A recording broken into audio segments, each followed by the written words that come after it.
might be able to catch the lifestealer.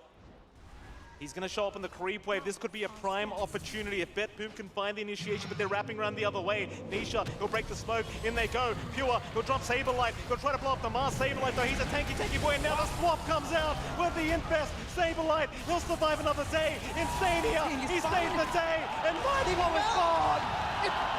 Nightfall is gone. That's a full team wipe for Liquid. Hello, it's Torte.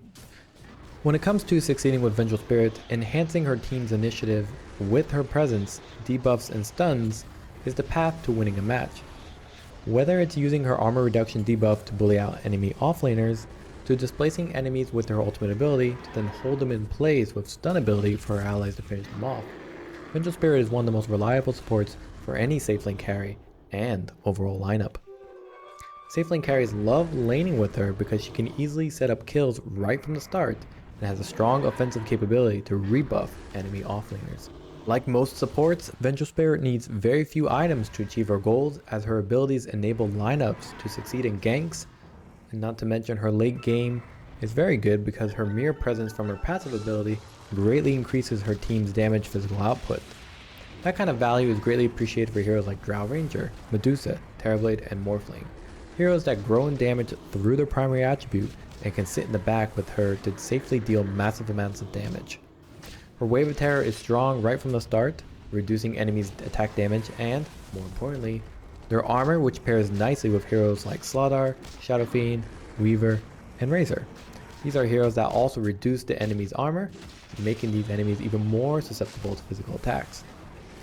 Alternatively, any heroes that buy Desolator or Assault Cuirass or Daedalus are also popular with Vengeful Spirit because they take advantage of an enemy's lower armor, or they further it even more. For example, heroes like Phantom Assassin, in addition to her coup de grace ultimate ability, as well as Templar Assassin. To add, Vengeful Spirit's Nether Swap ultimate ability pierces through Black King Bar and can be used both offensively and defensively to displace targets from certain death or to lead them towards certain death. Heroes like Enigma, Faceless Void, and Batrider despise Vengeful Spirit because she can interrupt their ultimate abilities by displacing them or their targets. This renders their contributions to fights less optimal.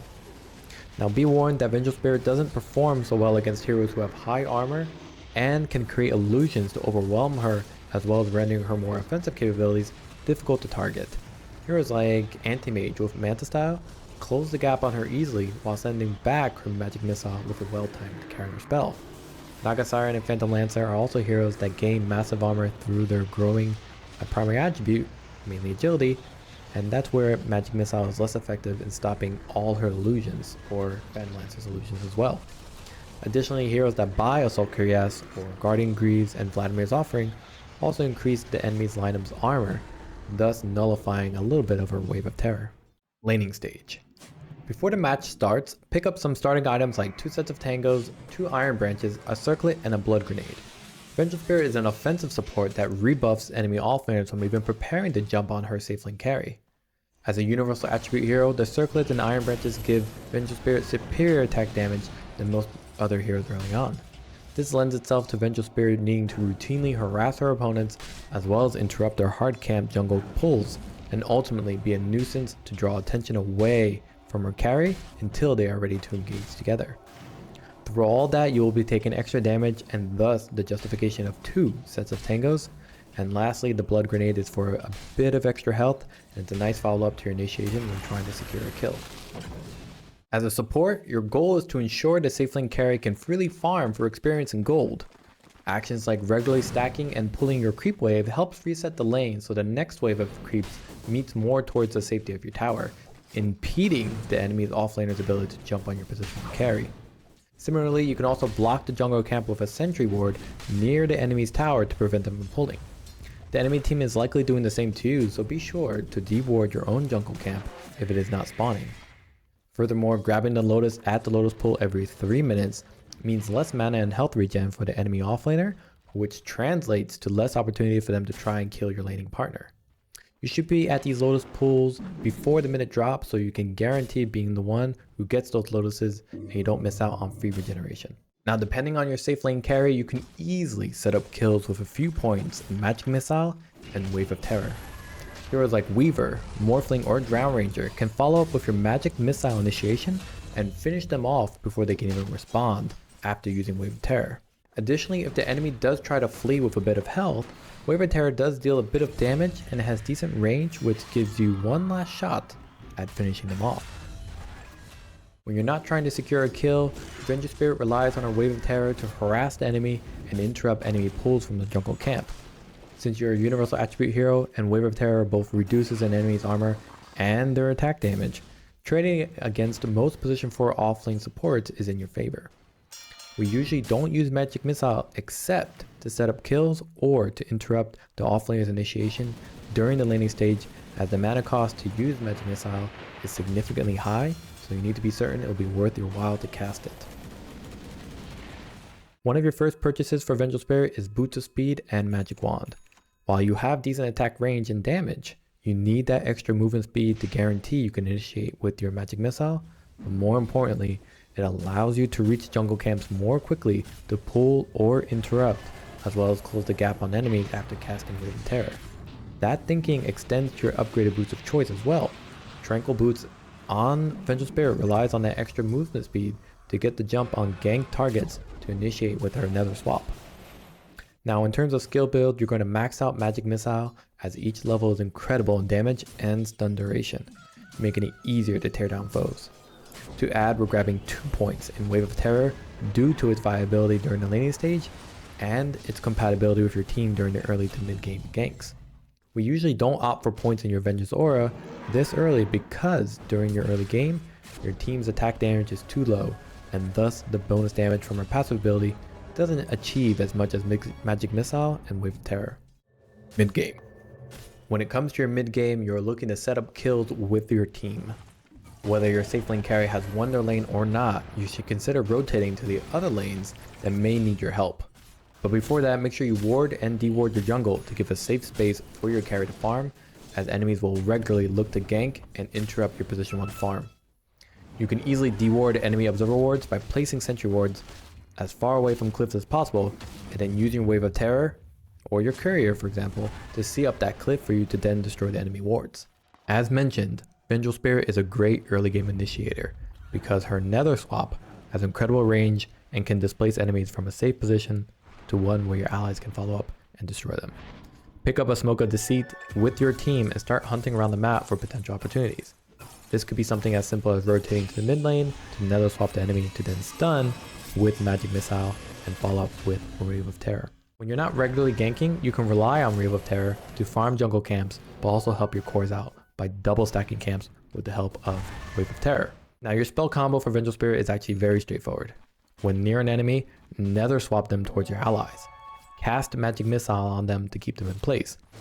Then you throw out the Wave of Terror right after so they take more damage, and you can right click the enemy until they're dead, or let your team do it, all the better. Yes, you may not need to open with Nether Swap if in close enough range to cast Magic Missile first, and Nether Swap can be saved either as a finisher, since it deals damage, or as a way to keep enemies in place should they have any abilities that allows them to escape, like Faceless Void Time Walk or Wind Ranger's Wind Run for example. In terms of skill build, we're going to max out Wave of Terror, as again, the value from it in the mid game is much more suited and applicable to the different scenarios and actions we talked about, whereas the Vengeance Aura really comes online at later points in the game, especially when max Wave of Terror is fulfilled. As for your talents, the extra Nether Swap enemy damage is incredible value, as the damage you deal with Nether Swap is then applied to your shield. So the more damage, the better shield barrier you receive. At level 15, knowing we are picking up the Ag Shard for Vengeful Spirit's Magic Missile, choosing the talent that reduces her Magic Missile's cooldown is heightened in value because of that Ag Shard upgrade. Now for your item build, typically we pick up the Drum of Endurance, as it further enables initiation and follow through with our team while giving us an itty bitty amount of more mana from its intelligence attribute. Drum of Endurance bolsters our nearby teammates' movement speed as well as attack speed to maximize our physical attack output during Wave of Terror. With the Drum of Endurance, you can close the gap on a target, open with Nether Swap or Magic Missile to then finish them off with your team. Alternatively, Solar Crest is another popular item for Vengeful Spirit because it further enables your allies to follow through on your initiation early with additional attack speed, as well as giving you a bit more oomph in your mana pool through the Pavis component. Consider it when playing with, let's say, Slardar, as the increased attack speed means he can proc the Bash of the Deep more quickly, or Muerta to help her output, especially during her limited time ultimate ability. Lastly, one of your more important items to aim for is Ag Shard. The Ag Shard is pretty straightforward. It basically stuns 2 enemies instead of 1, which evidently gives you more crowd control in the later stages of the game, like team fights. Late game. In the late game, learning when to Nether Swap is essential. For example, if you're playing against Faceless Void, using your Nether Swap during Chronosphere to save an ally and pull them out of that big purple bubble can be game changing. Another example would be to use Nether Swap while the enemy Enigma casts Black Hole, allowing you to shut down the enemy's team's initiation by cancelling that ultimate ability. Remember that Nether Swap works through Black King bars. You can easily disrupt enemies' gameplay leading up to a team fight. In the meantime, rely on your Wave of Terror and Magic Missile to debuff enemies and enhance your team's damage. The cooldown on your abilities are low, so ensuring that you stay in the back and continuously spam those abilities is ideal until you are ready to Nether Swap, and that's not even talking about the Vengeance aura that raises your team's base damage by a large percentage. So definitely stay alive, there's a lot of value there for your team. This aura only increases base damage, so any damage the team gains from their primary attribute, not direct damage additions from items like Daedalus and Desolator, are applied. For item choices besides Ag Shard, you can consider in the late game mostly revolve around positioning and output. For example, Force Staff can be great to help out allies from being in poor positions. But also sometimes you may use Nether Swap to essentially pull an enemy into your team's hand that puts you right in the danger of the enemy team. Force Staff might be a good idea to help reposition yourself more closer to your allies. Alternatively, you can use Force Staff as a gap closer to then use Nether Swap to save an ally. Glimmer Cape is another example similar to Force Staff where you can use it to save an ally from magic damage or to escape, but you can also use it on yourself, Nether Swap an enemy as you walk away with the invisibility of the Glimmer Cape. Vladimir's Offering is a popular item for Vengeful Spirit because it enhances your Vengeance aura even more while providing lifesteal to your team. Similarly, if you bought Drum of Endurance and Tranquil Boots, a natural upgrade is Boots of Bearing, which is used to regularly pump your team up like Drum of Endurance with additional attack and movement speed, and it also helps overcome slows from enemies. Lastly, one of the best items to pick up for Vengeful Spirit is Aghanim Scepter. The beauty of this item is the ability to refresh your abilities once you've died. So a common scenario you may face is using Nether Swap to displace an enemy while you are slain by the enemy team during a team fight. Now that death means a strong illusion of Vengeful Spirit appears, who cannot use items but has all her abilities reset. So typically you would blow all your abilities, like Magic Missile for the double stun from Ag Shard into Wave of Terror, then Nether Swap when the opportunity arises, to then die, and then you would Nether Swap again for the repeat nuke damage into Magic Missile and Wave of Terror. Furthermore, what's great about Ag Scepter is a strong Vengeful Spirit illusion can still farm and gain experience and gold, so long as she doesn't die, thus optimizing your time even when you are waiting to respawn. Finally, as for your final talents at level 20, we will grab the extra Magic Missile damage because again of the Ag Shard enhancement, and for your level 25 talent, we opt for lower Nether Swap cooldown for more damage, shield, and displacing setups. That should be a good baseline on how to play, build, and win, hopefully, as Vengeful Spirit. Always check in game for the most up-to-date item guide and my pinned comment below for any notes and corrections regarding the latest patch. Before you go, here are some final tips courtesy from howdoiplay.com. Ag Shard Magic Missile balances prioritizes heroes. You can actually potentially cast a Magic Missile on a nearby creep if a hero is far away and bank on the bounce landing on your target. Ag Shard Magic Missile can actually bounce to invisible targets, fog targets, smoke targets, and even a Slark in the Shadow Dance or a Dark Willow in Shadow Realm. A bounced Ag Shard Magic Missile will still be blocked by Lincoln Sphere, but won't reflect from Lotus Orb.